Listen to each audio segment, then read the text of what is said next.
Welcome to episode 62 of the Rex Chapman Show with my super dope homeboy from the Lex Town, Josh Hopkins. What up, Josh? Am I not sexy anymore? Do you not like the beard? I mean, I've changed. Birthdays happened. I'm 52, not 51. I'm trying to be more honest recently. And thing Yeah, it's a new thing. It's a new thing for me. I've been lying. I've been lying. You should say super duper sexy then. No. What I came to realize was the other night before bed, I'm thinking about the intro and all that, and I'm going through it, and I say super sexy, and I immediately go, but he's not. He's not sexy. And was I then? You were just lying? I was lying. God, that's yeah. That's a and I don't want to tell you this, but everyone else who's ever told you were sexy or good looking, lying. Ooh, and I don't say that to be mean. I'd say that to be uplifting. Yeah. No, I appreciate that. Yeah, just take that in a positive way. Okay. Wow. A lot of people have been. Am I ugly? In the spirit of this new me, yes. Gosh. Wow.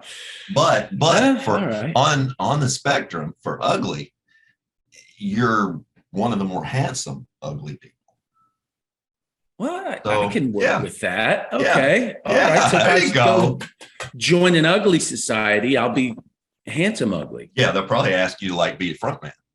I wonder if there's like a dating app for ugly You'll be people where I would be a top dog. Yeah, you'll be the face of the franchise. That's cool. Yeah. That's cool. All right, Face of ugly. Yeah. Episode 62, Josh. 62. Yeah, the only 62 I could think of is Jorge Posada. Wow. Shit, and that's one more than me. 60s are tough. We're having a tough time getting some. I would obviously go, if I had to remember, I would go Dr. J 6 and Tim Couch. 62. Yeah, that's how I would go. Look, I like it. I like it a lot. Go ahead. Real quick. We like to inform our viewers and educate. We have our segment called Book Club. What have you read this week?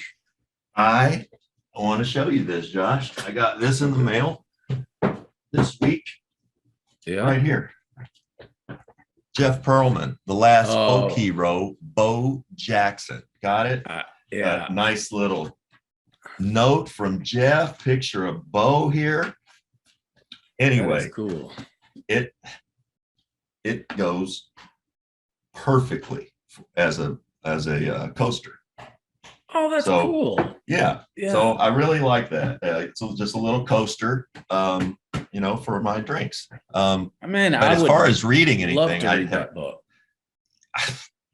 It doesn't have any pictures.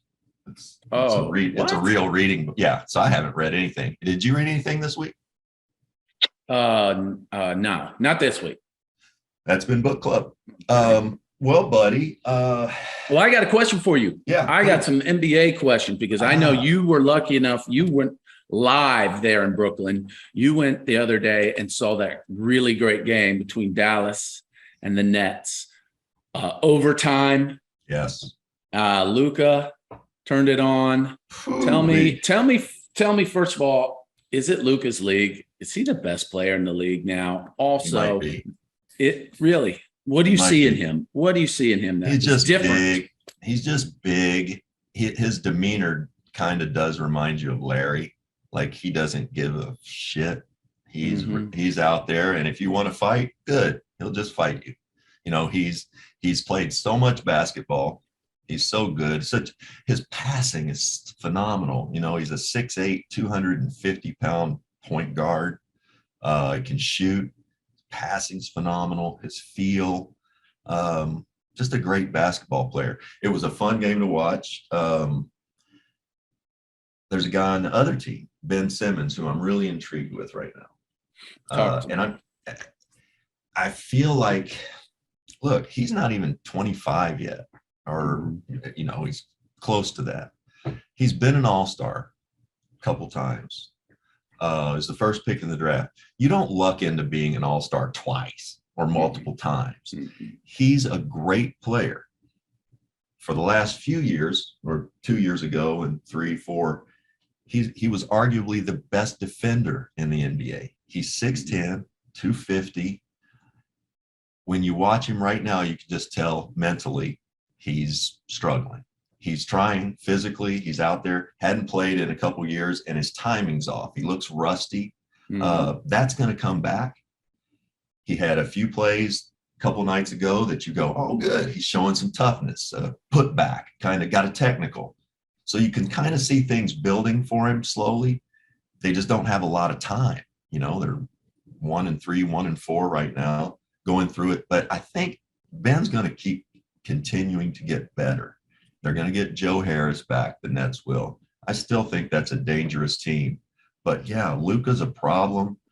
I think it's going to be interesting to watch Ben Simmons. So keep an eye on him.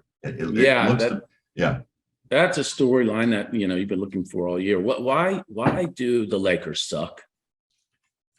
They have no shooting. They have no spacing. You can back off. You can play under. You know, you're going to go under picks on LeBron. You're going to go under picks on Pat Bev. You're going to go under picks on Russ. AD is very inconsistent from the perimeter. They have no shooting, though. They have no shooters. Nobody that you would go, all right, yeah. You're going to pack it in, make them make shots. And then, you know, LeBron is so great, but his game has changed. You know, it used to be get that thing and he's head of steam, attacking, playing downhill. His game's more deliberate now. So that's a difference. And then AD's just got to be consistent. They're going through it. Or they haven't won a game yet. Yeah, that's tough. And it's ugly. It is. It's ugly. It's ugly. And, you know, basketball takes a while for cohesiveness, obviously, to happen. Yeah. So, but it doesn't seem like there's anything the Lakers can do. Obviously, they're talking about moving Russ. They've been talking about Buddy Hield forever. Who would be? If they could move Russ, they would have moved Russ by now. My opinion. You know, you might be able to. Somebody might take him. Saying somebody like Orlando or Oklahoma City, teams that are not going to win, and they're just going to take on the last year of his deal and, you know, be done with their last couple years. But they're not going to get any value for Russ, not the value they think they should get. So they're done. They're done. It's tough. 0-4. I mean, you can't get anything back. Looks like you can't get a Buddy Hield deal going now with Russ. I don't know. You know, it'll be interesting, but you know, that's LA. That's they've got the money to do it. Nobody's feeling sorry for the Lakers, right? Nobody. In fact, the rest of the league is happy this is happening. Right. You know. Right. All right, buddy. Hey, you want to talk to our guest today? We've got a good one. I really am excited. We got a guy that recruited me in high school. I go back with 35 years. Went and visited the place he was coaching. One of my best visits, if not my best visit. So let's get right to episode 62, Josh.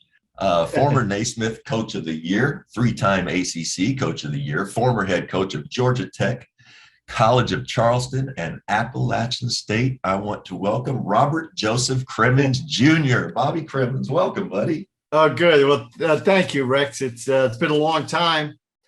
I'll always remember, you know, my assistant at Georgia Tech at the time was George Felton. And George, of course, works for the Spurs. He's San Antonio Spurs. He's been working for them over close to 20 years as a director of scouting. But he was my assistant at the time. And I remember he told me about you. He said, I found a very athletic white guy in Kentucky who can really light it up. And so we went into your house.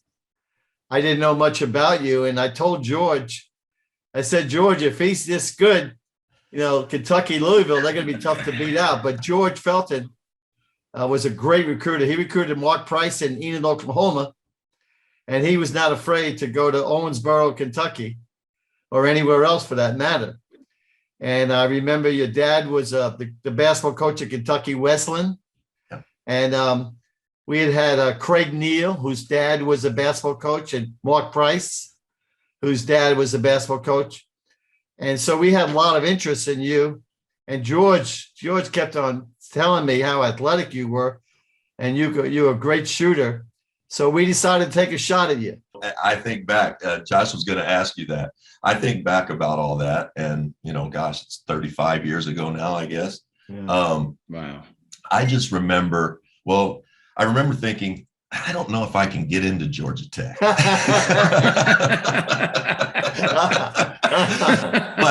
but a couple things happened. Craig Neal, I knew Craig, who was one of your players, one of your star players on a great team with Mark Price and Bruce Dalrymple and John Sally.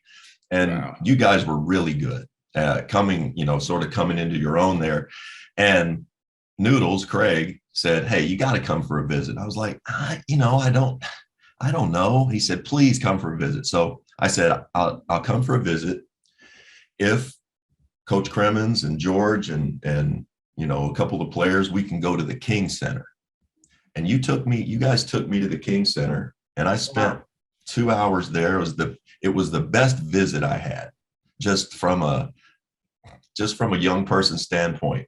I remember that. I remember just what a thrill it was, to have you come into my house. You were the up and coming young, New Yorker that just kind of took the league, took the ACC by storm. It was just such a thrill. But talking about George Felton for a second, I still see George from time to time, at NBA games and whatnot. That guy was everywhere. If I was playing outside in a park somewhere, I'd turn around and George would be there. It was like he halftime lived in Owensboro, Kentucky. What a great recruiter. He did that with Mark Price. He kept me out of he would keep me out of the loop, Rex, until the right time. He always told me, he said, you're going to screw things up. But he was amazing. And the best part, Coach, and I want to make this point before we get into too much. I was 17, I guess, at the time, and you're young and you hope that all these things are going to happen. You're going to have these opportunities. You've also heard, well, they're going to tell you everything, Rex. Kentucky's going to tell you the best things, and Louisville's going to tell you the best things, and Georgia Tech. And I remember coming into your office, you sat me down, and you had a whiteboard or a chalkboard. I don't know what it was at the time, but you had a list of the guys that you were recruiting. And at the position, you had a, two guard, you had two names up there, and mine was first. And there was a guy that I had played against right below me. And I played against him when I was 15, and he just beat the shit out of me. He was like a grown man at 15. Well, I had matured. And when you told me, you said, Rex, I'm offering you this scholarship. If you take it, it's yours. If you don't, I'm going to give it to Brian Oliver. And I said, and I'm thinking to myself, when Brian's in here, Brian's name's up top, I'm sure. However, when I told you I wasn't coming, you signed Brian the next day. And that's always meant so much to me because I knew you were being honest. I knew you were being honest with me. I forget all that. And it's you're probably right. When Brian Oliver was in my office, I probably put Brian's name up there. But I'm sure. Brian was a special player. He was a local player. Mm-hmm. And at that time, Rex, as you well remember, we had transformed over to the early and late signing period. Right. So it was very tricky. And because Brian initially told me he wanted to sign late, I assume you signed early? I signed early, yeah. Yeah, see, and so we kind of let up with Brian. And then Brian calls me one day and comes to my office and tells me he changed his mind and he wanted to sign early. And I got all upset at him. I said, well, you told me you're going to sign. I said, slow down, Coach. Take it easy. Coach, I want to sign with Georgia Tech. And I told him, I said, oh, that's a great idea. But that happened. That happened to Corey Alexander and Travis Bess. Wow. When I recruited those two guys, Corey was going to sign early, Travis late. And at the end, I'm talking about the 11th hour before early signing period, Corey flipped after I had told him I would wait on him because I knew Travis Bess was going to sign late. The next day, Travis Bess calls my assistant, Sherman Dillard, who's assistant coach at Iowa now, and said he changed his mind. He wanted to sign early. So I had to go call Corey Alexander he got upset at me. But that was that early late signing period was crazy. I remember I said to George, what's going on with Rex Chapman? And he told me, because I talked to George before I called you. He said, his grandmother said he's not going anywhere except the University of Kentucky. It's over. Is that true? Is that true? Well, here's the situation. My grandmother lived in Lexington. I was going to Louisville. I was a Louisville fan growing up. Denny had Denny and his assistants, Wade, Houston. Wade Houston. They were like George was. They were at my games from the time I was a sophomore. Wow. And so I was firmly set on going to Louisville. I wasn't even going to visit Kentucky. My grandmother was the best of friends with Joe B. And I didn't like the way that Joe B's teams played. So I wasn't going to go there. Out of nowhere, he retired. And they called me and said, hey, look, we're going to hire Lute Olson or Eddie Sutton. Will you come for a visit? And I wanted to say no, but it was Cliff Hagan on the phone. And I didn't know how to say no. And I told him I'd go. Rex, I got to stop you. Please. You're not going to believe this. Guess who Cliff Hagan called? I believe it. I absolutely believe it. Cliff Hagan called me. And he said to me, he said, we would like for you to get on a plane and come to Lexington and talk to us.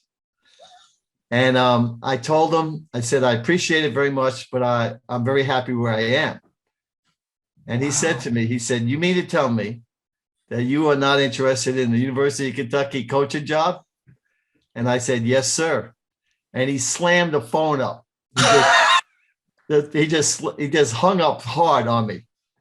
Okay. I know. I remember back at the time, and you guys were rolling. You had gotten this thing rolling. You're a New Yorker. You've come into Georgia, into the South. It makes perfect sense for Cliff to ask you, why would you not even consider it? Well, I was young, and I loved my players. We had a good thing going. And I'd heard, of course, Kentucky was the premier job in college basketball. And but I was happy. I was happy where I was, Rex. I had a lot of good players, a lot of good players come back. We had it rolling. I was not real familiar. I'm from New York, Rex, and I'm not real familiar with Kentucky basketball. Of course, I knew who Adolph Rupp was. But later on, we started playing Kentucky. And then I realized what Kentucky basketball is. I told Joe B. Hall that story one day. And Joe B. said to me, he said, well, let me tell you another story. He said, who do you think gave your name to Cliff Hagan? And Coach Hall had given, he said, he gave him 2 or 3 names. And one of my name was right there. Wow. This rabbit hole just keeps going deeper and deeper. It's fantastic. Well, so I'll tell you this too. I ended up going to Kentucky. I visited, Kentucky and Louisville, and Kentucky had all the bells and whistles and all that stuff. And I go to Kentucky, and I'm at Kentucky, and it's probably a month into the season. Maybe not. The season hasn't even started, but we're practicing one day at Rupp Arena, and Joe B comes to practice. And Joe B, who's just passed away, Josh and I saw him just a few months ago, right before he passed away. And what a fabulous guy and what a fabulous life. However, he sat down with me. He said, Rex, come here. And I sat down next to Joe B at Kentucky's practice before I'm about to practice. And he said, I keep hearing that you weren't going to come here if I was coach. Is that true? And I said, no way. I couldn't have told him that in a million years. Oh, no way. Rex, I got to ask you, when you called Denny Crum, and Denny and I became good friends, what was that phone call like when you told Denny Crum you were going to Kentucky? Okay, so I'm glad you asked that. When I told Cliff Hagan that I would come on the visit, my parents were gone. My dad was coaching a game. He came home that night, and I was in a panic. I said, Dad, I couldn't tell him I wasn't coming on a visit. I told him I would. He said, you're calling Coach Crum first thing, 6 a.m. He'll be in the office. I called Coach Crum, and I think he could kind of sense that I was struggling with saying whatever I was saying. And I finally said, And so Mr. Hagan called me and he asked if I would come for a visit. And before I could get it out of my mouth, Denny said, "You need to do that, Rex. You need to do that. You need to do that for you." And I said, okay, thank you. I'm still coming to Louisville, blah, blah, blah. Well, I don't go to Louisville. He was disappointed when I called, but he couldn't have been better. I want to fast forward a little bit. I killed them my freshman year, had a bunch of points in a game in Louisville, and we just 26. You had 26. Well, at the end of the year, he's the Team USA coach, and they invite me to, try out, and he picks me. I start on his team, and I'm playing with Danny Manning and David Robinson and those guys, and he could have very easily not done that. Denny Crum's one of the best guys I know. I had a difficult kind of relationship with Eddie at times. I consider Denny Crum to be, one of my guys. He's struggling. He's struggling a little bit right now. Yeah, hanging on. That's a great story. I loved it. Right after that, we started playing Louisville and Kentucky every year. Mm-hmm. If Louisville came to Atlanta to play in the Christmas tournament we had at the Omni, then we played Kentucky on the road, and vice versa. We flip-flopped them, and I really enjoyed competing against Louisville and Kentucky. This podcast is brought to you by Branded Bills, the best place online for premium headwear and apparel. Branded Bills has hundreds of designs available, including our popular state collection, where you can show your pride with hats, shirts, hoodies, and more for all 50 states. Are you a company looking to brand your business? Branded Bills also offers custom apparel options that can meet your brand standards with fast turnaround and shipping. To shop or learn more, visit brandedbills.com today. Hey, Coach, you're a first generation American with your parents, giving you that opportunity, immigrating from Ireland. What did you see from your parents growing up to make sure you could live the American dream? Yeah, thank you for mentioning that. Yeah, I'm really proud of being a first generation Irish American. And we, all the immigrants in New York, after they came over in a boat from Europe, a lot of them wound up in the South Bronx, New York. And they would get an apartment and then go get a job, raise their family. And in that South Bronx, where I grew up, Rex, they had a big schoolyard. It was part of a public grammar school, but it was a huge schoolyard. And they would use those schoolyards for like community parks. And that schoolyard had, we had stickball, softball, touch football, but it also had 2 basketball goals. And I gravitated to the basketball goals. And it was a great mixture of people, every nationality. There were a lot of Black people in the Bronx at the time. The Blacks loved basketball. And I just fell in love with the game of basketball when I was about 6, 7 years old. Every time I'd walk out of my apartment, right across the street was the schoolyard. And that's where I hung out. And that's where I learned that's where my passion for the game of basketball started. I went to a Catholic grammar school and I made their basketball team. And then, Rex, back then in New York, the Catholic High School League gave scholarships. And so I tried out for a Catholic high school scholarship. I went to First Power Memorial. Wow. And there was a guy by the name of Lou Alcindor in the gym. And so I didn't, but I went to another one called All Hallows High School on one Saturday morning. I played very well. And then they offered me a scholarship. Wow. So I played in the Catholic High School League. I played against Lou Alcindor, had some academic issues, and had to go to prep school. I went to Frederick Military Academy in Portsmouth, Virginia. What kind of player were you, Coach? I was good. I was very athletic. Not as good as two guard, point guard. Excuse me. Yeah, I was a point guard. That was my position, and I just loved the game so much. I played hard. I had very long arms, and I could defend. And then Frank McGuire saw me play by accident in prep school. He was looking at somebody else at Bullis Prep. He was there because South Carolina was playing Maryland. At that time, Coach McGuire, he had been the head coach of St. John's, North Carolina, where in 1957, Rex, he went 32-0, won a national championship with 5 New York guys. Wow. 4 Catholics and a Jewish guy.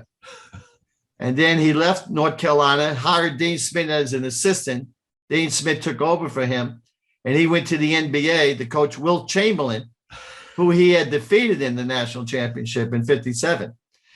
But Coach Aguirre had a son who was Down syndrome, and he didn't like the NBA. He wanted to go back to college, and that's when the South Carolina job opened up. And he did the same thing he did in Chapel Hill. He went back to New York, and instead of all the New Yorkers now going to Chapel Hill, they would go to Columbia, South Carolina. And I was lucky to be one of those guys. You probably, there were some great players, Rex, John Roach, Tommy Owens, Kevin Joyce, Mike Dunleavy, Brian Winters. Wow. And they were all from New York. And there's great basketball players. And Coach Aguirre, Tommy Riker. Coach Aguirre, he just owned New York, and that's how he built North Carolina, and then that's how he built South Carolina. Wow. So I'm trying to think, how big of an advantage did you have, and how did you do it?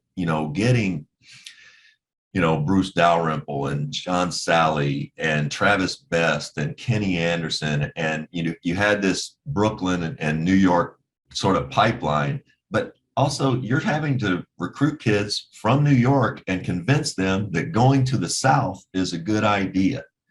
How difficult was that? Well, I followed my mentors, path, Frank McGuire. We had a lot of contacts in New York. For instance, Kenny Anderson's coach at Malloy High School, and his name was Jack Curran. And Coach Curran went to All Hallows High School, where I went, and he played at St. John's for Frank McGuire. So there was always a connection with Frank McGuire somewhere. And being from New York, it just was a natural fit. I first wanted to play professional basketball like you did. That was my number one goal. And I came up short, but thank God, when the playing door closed, the coaching door opened up, and I fell in love with coaching, just like I fell in love with playing. That was the key. I could have went overseas. I could have, bummed around here and there and kept playing, but I really fell in love with coaching. And again, having the New York contacts, and New York had such great basketball players back then, Rex. Finally, the Big East got smart, and they formed the Big East, and that hurt us in recruiting. Right. But Frank McGuire loved recruiting in New York, and so did I.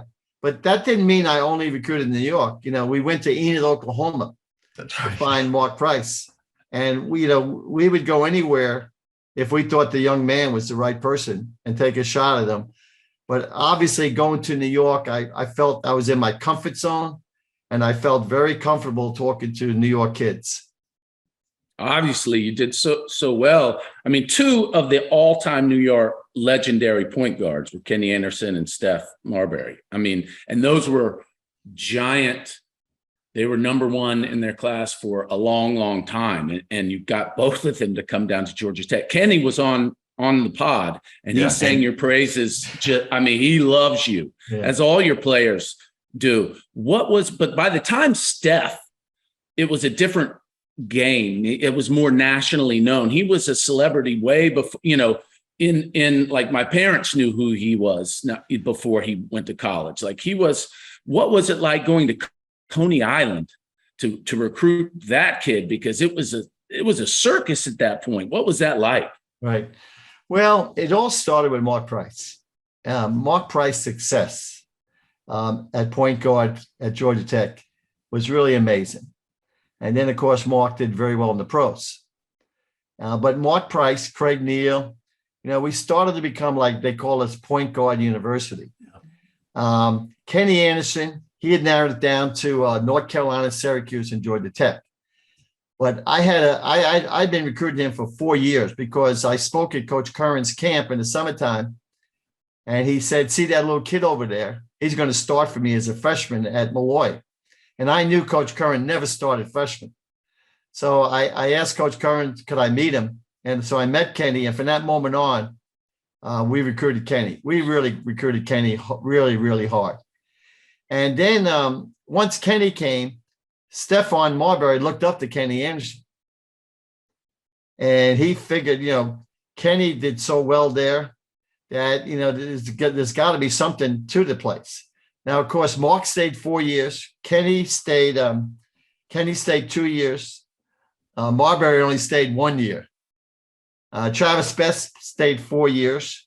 But you're right. Kenny Anderson and Stephon Marbury, they was something. When I went to see them play, it was unbelievable. They were different, but they were really two of the greatest high school players you ever want to see. Marbury narrowed it down to Syracuse was in there deep, and I think UNLV made a run. What really worked out, when both of them were seniors, we had a great opportunity for them to come in and start at Georgia Tech, not just because they were good enough, but because it just worked out that way, that we had senior point guards who were leaving. And it was just natural for Kenny to come right in and start. And it was just natural for Marbury to come in and start. The opportunity was right there for the both of them. And they both knew that. Of course, they could have started anywhere. Yeah. But it was just a nice fit. There would be no controversy. And I was very fortunate in that regard. You said that, Mark started it. And for people that don't know, Josh and I watched Mark. They had that very short 3-pointer, like his senior year in the ACC. And, we had, that's right. Nobody else had played with a 3-pointer before. So I guess my question is, Mark's from Enid, Oklahoma. A, why didn't Mark go to Oklahoma? B, how'd you get Mark? How were you convinced that he was the guy you wanted to have? How good did you think he was? And then how do you not get Brent Price after you've had Mark Price? Yeah, these are all good questions. Rex, you did your homework. Let me see. The 3-point shot was his freshman year, Rex. Okay. And then unfortunately for him and us, it went away. It went away for the next 3 years. And then it came back. It came back when he left. That's right. So George Felton found them. George called me. It was the last day of evaluation in the July evaluation period. George was worn out. I told him to go home. He said, no, I'm going to make one more stop. And he went to Jacksonville, Florida. So he called me. He said, I think I found somebody. I said, where are you? He said, I'm in Jacksonville. And, I said, well, that's not too far from Atlanta. And we had a Georgia Tech club in Jacksonville. He said, no. The game's in Jacksonville, but the kid's from Enid, Oklahoma. And I told George, you got to be crazy. You got to be out of your mind. I said, there's no way I'm going to Oklahoma. They'll never understand a word I say. I've never been to Oklahoma in my life. So, but it was all George Felton. We had a break. You mentioned, why didn't he go to Oklahoma? Well, the head coach of Oklahoma was it Billy? Was who? Billy Tubbs? Tubbs? No. Notre Dame. The head coach of Oklahoma was. He wound up going to the NBA. And then Notre Dame. I'll think of his name in a second. Not McLeod. Yeah, John McLeod. John McLeod. Okay. Very, very good, Rex. Okay, yeah. John was the head coach of Oklahoma. His assistant. I didn't know that. Yeah. His assistant was Denny Price. Mark's dad. When John got the NBA job, when he got the Phoenix Sun job, Oklahoma did not name Denny Price the head coach. Aha. There it is. The reason we didn't go after Brent Price was George Felton got the South Carolina job. And George, knew about Brent. And we were hoping that Brent would go to South Carolina, do the same thing Mark did for me. He would do the same thing for George at South Carolina. So I stepped aside on that one. Wow. I ended up playing with Brent for a couple of years in Washington, and what a good person. That whole family. Yeah. One of my funniest favorite moments with Brent, guys are cussing and saying everything during games, coaches, players, all that. Brent Price got kicked out of a game in Miami. I was trying to calm him down, got kicked out of a game in Miami for calling a referee a thick-headed rascal. Yeah, I met Brent a few times, but you're right. They're a remarkable family. Unfortunately, Denny had a heart attack playing with the boys at the YMCA several years ago, And that was really, really tough. Yeah. But it's amazing how it works out. Kansas State came in late. Lonnie Kruger was the assistant coach. Gosh. And Jack Hartman, I believe, was the head coach. Yeah. And Tulsa made a run. But George Felton, I believe, Rex, he saw every game Mark played. And one time he was in a snowstorm. And he got stuck between Tulsa and Enid. And he called Mark. He said, Mark, I'm in a snowstorm. I can't get to the game. And Mark said, Coach, they just canceled the game. But I really appreciate you making the effort. I think we saw every one of his senior games. George Felton did. That's amazing. That's amazing. Hey, Coach, by the time you were hired by Georgia Tech, your reputation with Appalachian State was that you could rebuild a program. But what were the challenges, going up at Georgia Tech when you're going up against the likes of Michael Jordan, James Worthy, and Ralph Sampson in the ACC? I was young. I was 33 years old. I got the Appalachian State job when I was 27. And sometimes it's good to be naive, Rex. But Rex, as a player, my senior year, we went undefeated in the ACC regular season. I played with two All-Americans, John Roach and Tommy Owens. Gosh. And then Rex Roach got hurt in the semis, and he was not supposed to play in the championship game. We warmed up, and they shot him up while we were warming up. He came out and played. We lost in double overtime to NC State. Be darned. We had just beaten NC State by 25 in the regular season game. But back then, only one team went to the NCAA, Rex. And I did not handle that very well. I was young, and I really lost it. And Rex, the regionals were in Columbia. So had we won that game, we'd go back to Columbia. We would have probably played Bob Lanier and St. Bonnie's for the right to go to the Final Four on our home court. God. But we couldn't go anywhere. We couldn't go to the NIT because we were hosting the regional. And we were 25-3, ranked number 3 in the country, nowhere to go. And so I lost it. But when I finally regrouped and when I got into coaching at Appalachian State, I thought it would be great someday to go back and coach in the league where I played and win an ACC championship as a coach that I lost as a player. I thought that was cool. So the Duke and NC State jobs opened up. And I called Duke, and they said they had a guy. And I said, who's that? They said, Mike Krzyzewski. And I said, he has a losing record at Army. That'd be the worst thing you ever do. And then I called NC State, and they said that we got a New Yorker. His name is Jimmy Valvano. So the next year is when the Georgia Tech job opened up. And ironically, Georgia Tech had replaced South Carolina, who, after winning the ACC championship the next year with Kevin Joyce, I was gone. They left the ACC. It was very controversial. Wow. And Georgia Tech took their place. So I didn't care about how tough a job it was. I saw an opportunity to coach in the league where I played and an opportunity to win an ACC championship as a coach that I lost as a player. Wow. Well, I mean, you turned Appalachian State around real quickly. And then you go to Georgia Tech, you're still a very young man. They were 4-23 the year before you got there. Your fourth year there, you win the ACC and make it to the Elite Eight.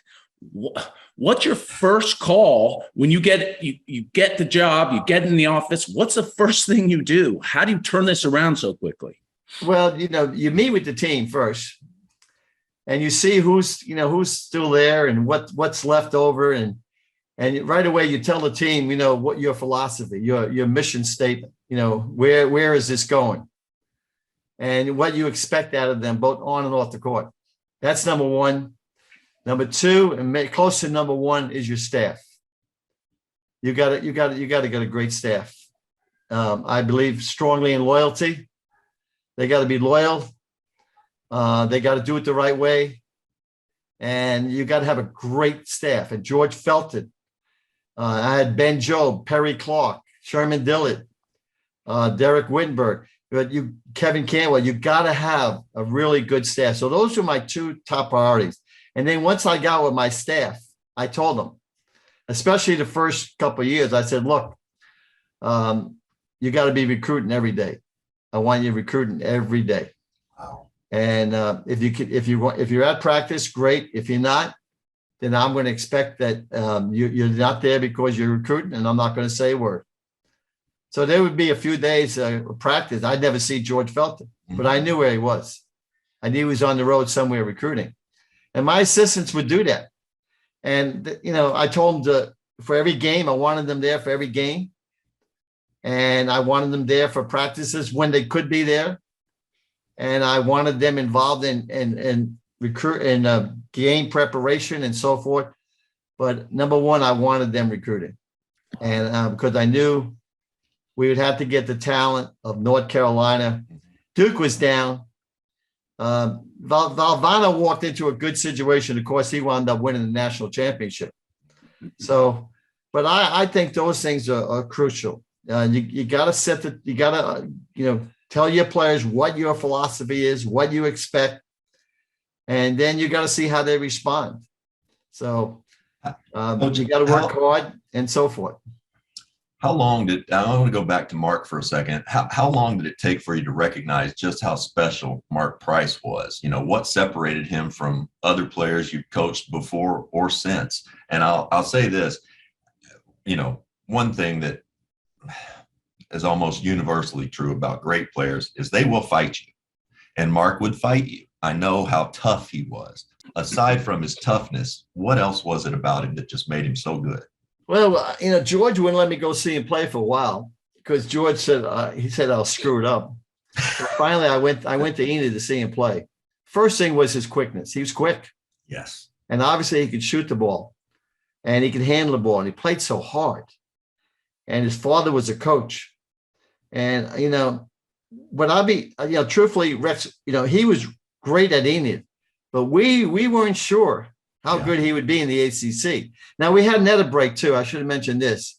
Mark wanted to initially go to North Carolina, but there was another kid from Oklahoma, a left-handed kid, who wanted to go to North Carolina, too. And he committed first.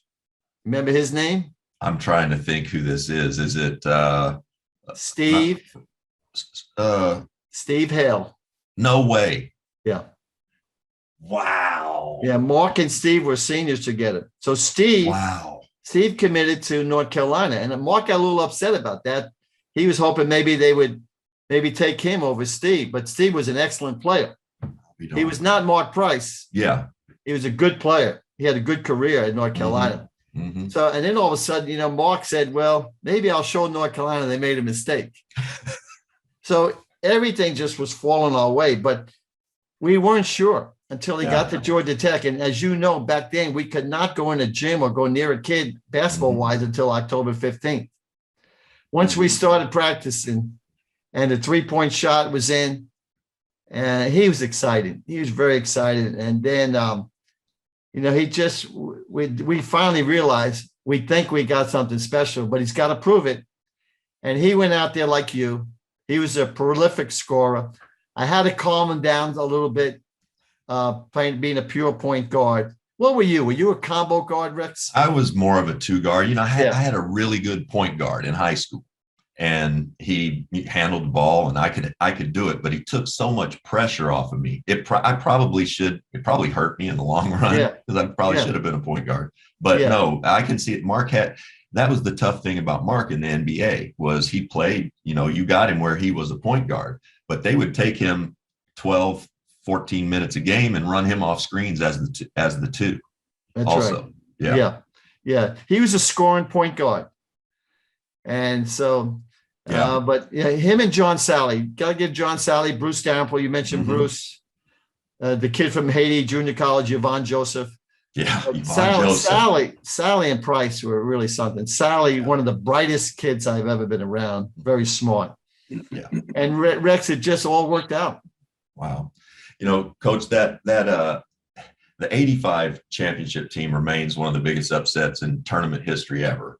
With Villanova beating Patrick Ewing and the Hoyas in Rupp Arena. I was there. They beat us in the Elite Eight game. That's what I was going to say. What did you see? You narrowly, got beat by them in the Elite Eight game. What did you see from them? Well, Rex, it's funny. We were in Providence, Rhode Island, and we were playing Illinois. And they had a great shooter by name of Altenberger.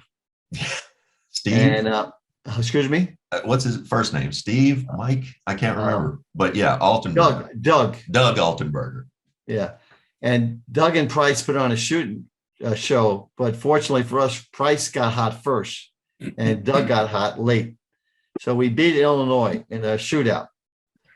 And then Georgetown, we're playing them. And Rex, we get a break, and Ewan gets in foul trouble. And Georgetown goes zone. And I said, beautiful, we got him. I thought we had him. And Price got some great looks, Rex, but they just wouldn't go down.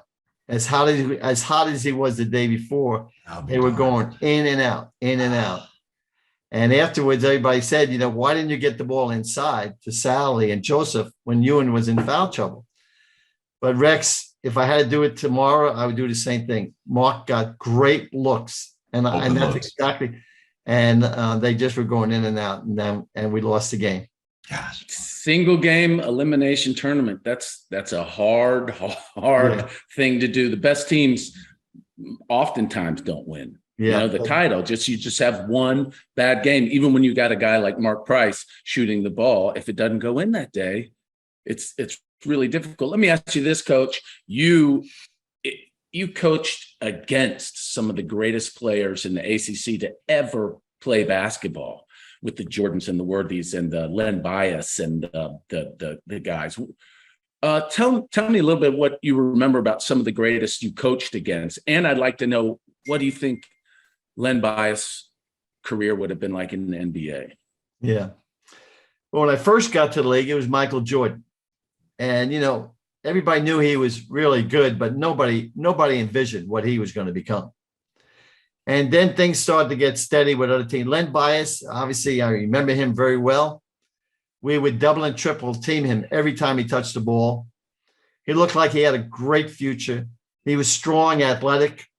We had their number. For some reason, we had their number. But I remember that one of our rules was we would run 2 and 3 men at him. And Sally had a little height advantage. He killed Sally strength-wise. But John, if we got John help, John's height bothered him some. And John was quick enough to guard him on the perimeter. Tim Duncan was something. Tim came out of nowhere. Oh, yeah. He was in the Virgin Islands, and Dave Odom got him with a phone call from a former player. First time I saw Tim Duncan, I couldn't believe it. I said, oh, no, what a nightmare this kid's going to be. Ferry, Danny, of course, Hurley, Grant Hill, Duke. We used to have great games with Duke, and we usually split every year. And then they just took it to a complete another level, and they dominated. They dominated everybody in the league. It was amazing to see what Coach K did. I always say Dean Smith set the bar and Coach K broke the bar. Wow. But there was, like you said, there was so many. We are proud. Jimmy V has a great point. Fire and Ice, Chris Corciani. Rodney Monroe. Rodney Monroe. We were not jealous of each other. We wanted each other to have the great teams, because the better the league, the more teams would get into the NCAA tournament. And we took a lot of pride in the ACC being the best conference in America. We didn't want to lose that. So in a lot of ways, it was tough. But, Dean Smith was, of course, the guy on top of the hill. But we all caught him. And he was a tremendous man and a great coach. Coach K, it's amazing what he did. He just off the charts. Jimmy, Mike, and myself, we were called the Young Guns. Mm-hmm. But we were happy when the league had great players. But you had great coaches. Yes. Just think about that. You had and coaches with personality. Yeah. Yourself, Lefty, Mike. Lefty. You had who? You had Jimmy. V. I mean, just top to bottom. Dean Smith. Terry Holland. Terry got Ralph. Ralph was something else. Ralph was a giant. Can you imagine Ralph? Can you imagine guys like Ralph and Sam Bowie today? Back then, coaches didn't want those guys facing the basket. Right. That's correct. Can you imagine those guys today with the skill sets that they had back then? It'd be amazing. It would be. Hey, Coach, how hard is it to not only make it to the tournament, but also go 9 straight years, capped off with a Final Four run in 1990? How difficult is The that? tournament's hard, Rex. For me, I do some writing now. I want to give a gift to a friend, and I look back now. We did so well that after we got to the Elite Eight, expectations became different. And sometimes I think those expectations, they change you. And sometimes it's not for the good. It's always great to, expect to be the best. But sometimes the expectations take away other things that are more important. Yeah. And that's the process. That's development. It's about win, win, win. And but when you build a monster, you create a monster. That's part of it goes with the territory. So we had some great wins. We had some tough losses in the NCAA, and they would take their toll, Rex. Yeah. But we stayed with it. We were lucky. I'll be honest, we were very lucky to go to the Final Four.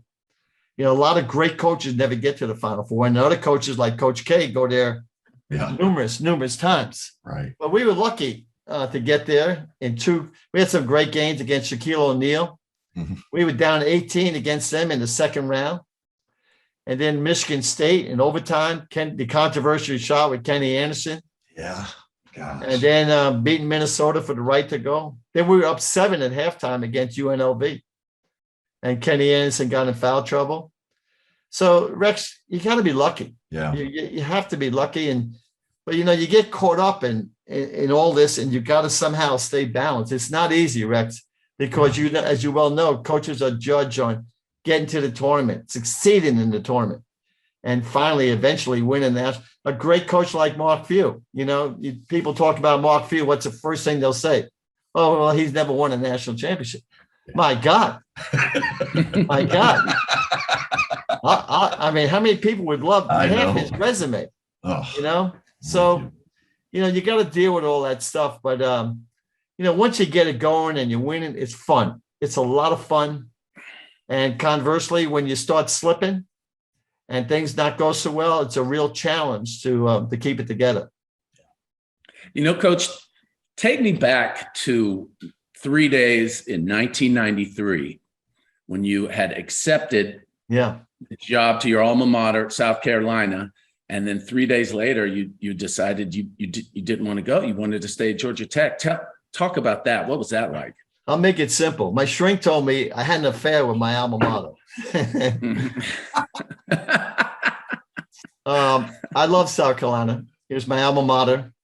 Frank McGuire. Without Frank McGuire, I don't know what I'd be. And I got great, great memories of South Carolina. They were not in the ACC. Right. But I turned it down. I eventually thought, no, I can't do it. And I turned it down. And time lingered on. They didn't hire anybody. And I was not getting my sleep. And my body turned on me. And all of a sudden, I had a midlife crisis. And it was one of the toughest times of my life. And I got through it. It was not easy. Even today, there's a lot of people in South Carolina mad at me. And I don't blame them one bit. But when I got there, my whole body turned on me. I felt like Judas. And I was in trouble. I was in trouble mentally. And so I needed a break. I had to regroup. Homer Rice, my athletic director, gave me some time off. And I got some help. And I made it back. Fantastic. I didn't miss the season. It took me truthfully about 4 to 6 months. Wow. But then I got better and better. South Carolina hired a great coach in Eddie Fogler, and that helped me a lot because I wanted to see my alma mater in good shape. Yeah. But, the schools I always thought about if I left Georgia Tech would have been for South Carolina. I'm Irish Catholic, Notre Dame, and I had an opportunity to go to Notre Dame one time. Wow. That's another story for another day. But I got the South Carolina thing was rough, but I got through it. And today, a lot of people, I go to South Carolina games, not maybe once a year, and people treat me good. So good. It's called the journey of life. Rex, you've had a pretty interesting journey, Rex. life's you just never know. Life is hard, right? It is. I certainly didn't set out to become an addict, a painkiller addict, and all that. But once you're there, you got to figure out how you're going to get out of it, and that's how you do it. Well, it's wonderful what you're doing now. I mean, you look great. Thanks, Coach. And that addiction thing now, that's a rough one. A lot of people didn't make it, so you ought to be very proud of yourself. Thanks, man. For being who you are today. I have a good saying sometimes: don't look in the rearview mirror, and just keep going forward. Yeah. Thank you, Coach. Real quick, I want to get to a couple more, and then we'll let you get out of here. How much joy and pride, and how much of your legacy is wrapped up in success on court when you're able to see adults like Dennis Scott, and John Sally, and Mark Price, and the men that they've become? How gratifying is that? And have you seen 3D's son play? I've heard about him. I've heard about Josh? him. I heard he's very big. He's 6'9", 6'10" now, I think. That's great. And shoot it. That's great. Apparently, he's big time player. Yeah, I hope he goes to Georgia Tech. Dennis told me a lot about him. Yep. But it's great, Rex, when you see kids develop. On the other side of the hand, you see kids who have gone through tough times like you. But as long as they come out of it at the end of the day, Kenny Anderson's hanging in there. Kenny's the head coach of Fisk University. Yep. They don't have any scholarships. I don't know how he's going to win. He'll win. He's hanging in there. He had a stroke, but he's hanging in there. He had personal problems, and he's doing well. And you love seeing your former players do well. You love it. Yeah. Because you're like a surrogate parent, and it breaks your heart when something goes wrong, but it really brings joy to your life. Yeah. When you see them doing well. Yeah. Coach, what's your view? Real quick, kind of a last thought here. And I don't know how you sum this up very quickly, but the NIL. Yeah. What are your feelings on that? Where is it going? And what do you think? Yeah. What do you think about it? Well, the floodgates opened up, and we're not going backwards. Right. I knew something was happening. I always thought the NCAA should have been giving the players a stipend. Right. Each month. We were doing pretty well with that. And then the cost of living expense, the players were getting money out of that. They were getting money out of the Pell Grant. The NCAA had an emergency loan for kids who had emergencies. And I thought we were doing well, but then all the talk about all the money that's coming in from the March Madness, coaches' salaries, just money, talking about, the billions now with March Madness. And then, of course, the Ed O'Bannon case and all these kids, you saw a little bit of it coming, but I didn't know it was coming like this. Right. And it is what it is. We're not going backwards. We can't. They're trying right now. Number one, we need a new leader. We got to get a president in there. Mark Emmett stepping down, and that's a good move. And we need a great leader to go in there to see what we can do. Could you corral it a little bit, or is it you're just going to let it go, be the Wild West? Right. What I'm upset about right now, it's not fair. Some schools are doing it and paying kids some great things, and other schools, they don't know whether they're coming or going. Right. There's no equality. And obviously the schools who are stepping up and making the deals, as you well know, they're going to get the players. Right. And I do not like the fact that the players are going to the highest bidder. I don't like that. But it is what it is. I'm looking forward to the college basketball season starting. Same. And see, products should be great. One positive thing, Rex, maybe some kids now are staying in. Yeah. Coming back. All these kids are coming back. I can't keep up with it all. I'm with you. I'm with you on that. And you make a great point. I think this is so beneficial and it's not going to be for everybody, but I think about guys like Aaron Kraft and Rodney Monroe and Chris Corchiani, who didn't go on and play professional ball. If they can make $1 million in 4 years in college, great. They're stars in those communities. They're stars, and they're carrying that program on their back somewhat. So I find it beautiful in that regard. It does. I think it'll incentivize guys to come back who aren't, maybe quite good enough to play at the next level. And if we could get a good leader and somehow figure out make it work, and like you said, let them go do their thing. we can make this thing work. But right now, there's a lot of loose ends, and I've been hearing about kids getting deals, great deals, all over the place, and that bothers me a little bit. Yeah. Coach, what's your favorite movie? Oh my God! Well, what do you call the basketball movie about the Hoosiers? Oh, that's right up there. Of course, Yeah. of course. That's right up there. Love it. Same. I'm with you. But I got a lot of favorite movies. Yeah.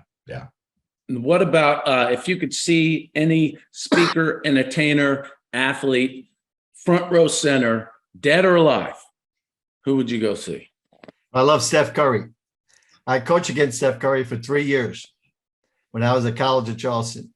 He was an incoming freshman at Davidson when I got the College of Charleston job. I remember turning to my assistant. I said, "This kid any good?" They said, "He's pretty good." Well, he put on a show. But I loved coaching against him for 3 years. And I love watching him. Just absolutely love what he's transformed the game. We had some great wins against him. His coach just retired, Bobby McKillop. Yep.